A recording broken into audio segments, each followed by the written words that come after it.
Coba deh bayangin pikiran kita sekarang. Tiap hari, tiap jam, bahkan tiap menit, notifikasi bunyi terus kan? Berita ganti-ganti, opini saling tabrakan, informasi ngalir nggak ada hentinya. Gila ya, kita ini hidup di zaman yang paling bising dalam sejarah manusia. Kita dituntut buat bereaksi cepat banget. Kadang terlalu cepat.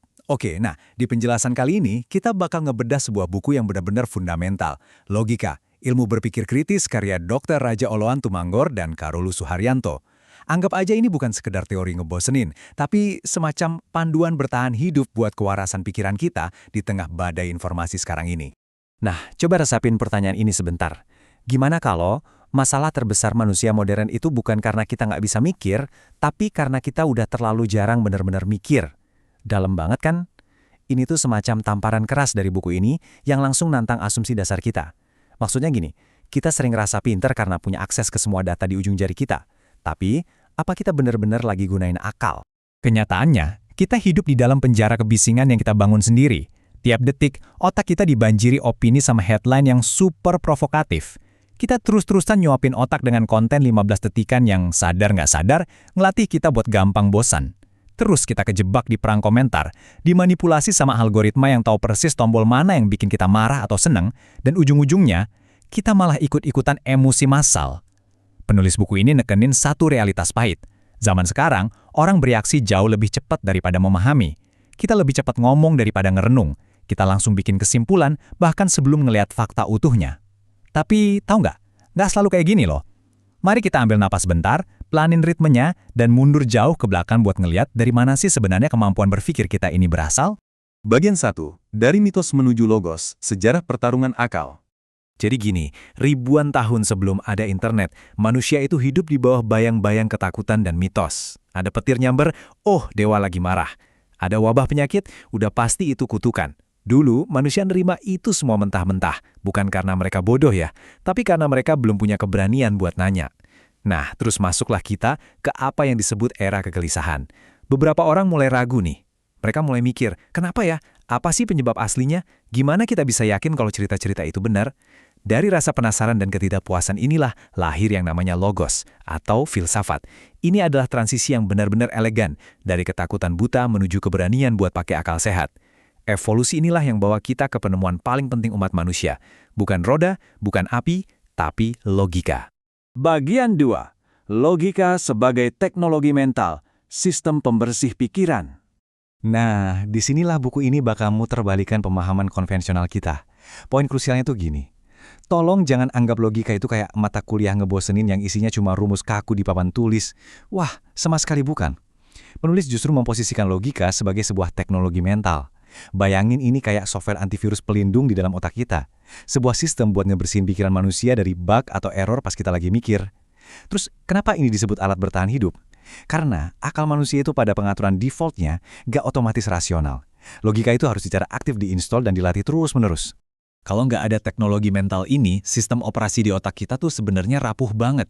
Ada beberapa kelemahan otomatis bawaan pabrik di akal kita. Pertama, kita gampang banget percaya kebohongan kalau itu diulang terus-menerus. Kedua, kita tuh suka banget sama informasi yang ngebenerin prasangka kita yang bikin ego kita dielus-elus.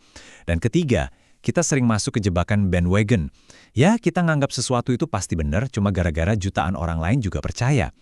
Tanpa logika, pikiran kita itu benar-benar jadi target paling empuk buat iklan, propaganda, dan fanatisme.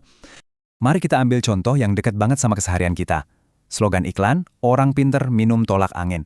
Udah sering banget denger kan? Kedengerannya biasa aja. Tapi kalau kita bedah pakai pisau realitas logis, kalimat itu sebenarnya lagi main-main sama persepsi kita loh. Kalimat itu memanipulasi bahasa secara halus, masukin ilusi bahwa kalau kamu mau dianggap sebagai golongan orang pintar, ya kamu harus minum produk itu. Keputusan yang kita ambil sehari-hari itu seringnya nggak lahir dari pemikiran jernih, tapi dari tipuan bahasa semacam ini. Makanya, kita butuh banget yang namanya perisai pelindung, dan perisai itu ditempa oleh filsafat. Bagian 3. 3 peran filsafat sebagai pendobrak, pembebas, dan pembimbing. Di buku ini dijelasin kalau sejarah manusia itu ibarat pertarungan abadi antara mitos dan rasio. Dan di sini filsafat punya 3 peran yang benar-benar vital. Pertama, dia jadi sang pendobrak. Dia ngehancurin tembok tradisi yang selama berabad-abad udah ngeborgol akal manusia. Kedua, sebagai sang pembebas, membebaskan kita dari cara berpikir yang mistis, yang dangkal, dan kebiasaan nelan mentah-mentah apa kata orang. Dan ketiga, sebagai sang pembimbing, filsafat nuntun kita pelan-pelan menuju pemikiran yang logis dan mendalam. Coba deh kita pikirin, semua kemajuan peradaban modern, mulai dari sains, demokrasi, sampai gadget yang lagi kalian pakai sekarang, itu semua lahir karena manusia berani mainin 3 peran filsafat ini buat mempertanyakan status quo. Tapi ngomong-ngomong soal teknologi, ini bawa kita ke ironi paling gede di abad ini. Kecerdasan buatan atau AI itu lahir dari kemampuan manusia buat memahamin cara kerjanya sendiri. Tapi sekarang, justru pikiran kita lah yang lagi terancam. Bagian 4. Ancaman di era AI, ketika mesin lebih pintar dari manusia. Ini nih dia, paradoks paling gila di zaman kita. Di satu sisi, ketersediaan informasi itu nggak ada batasnya. Kita bisa nyari tahu populasi penguin di Antartika atau ngecek harga saham cuma dalam hitungan 2 detik. Kita gampang banget ngafalin data. Tapi di sisi lain, kedalaman berpikir kita merosot tajam. Dikit banget loh informasi yang benar-benar kita pahami esensinya. Kita sibuk ngebangun citra intelektual palsu dari fakta-fakta acak yang kita baca di internet, tapi umat manusia ini secara kolektif malah mulai kehilangan kebijaksanaannya. Ini ngingetin kita lagi sama esensi aslinya. Filsafat adalah cinta terhadap kebijaksanaan. Ingat ya, bukan cinta terhadap kemenangan pas lagi debat kusir di media sosial.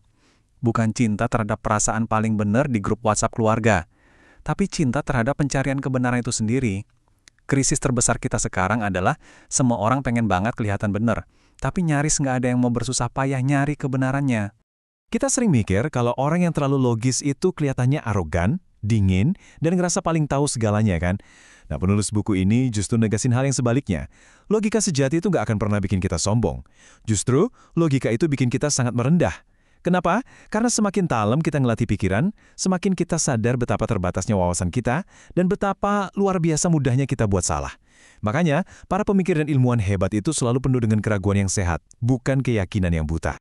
Terus, kalau nanti kita ngadepin masa depan di mana mesin atau AI bisa ngitung algoritma super ribet dan ngejawab hampir semua pertanyaan faktual cuma dalam hitungan milidetik. Terus peran kita apa dong? Apa yang tersisa buat manusia? Disinilah peran kita bergeser.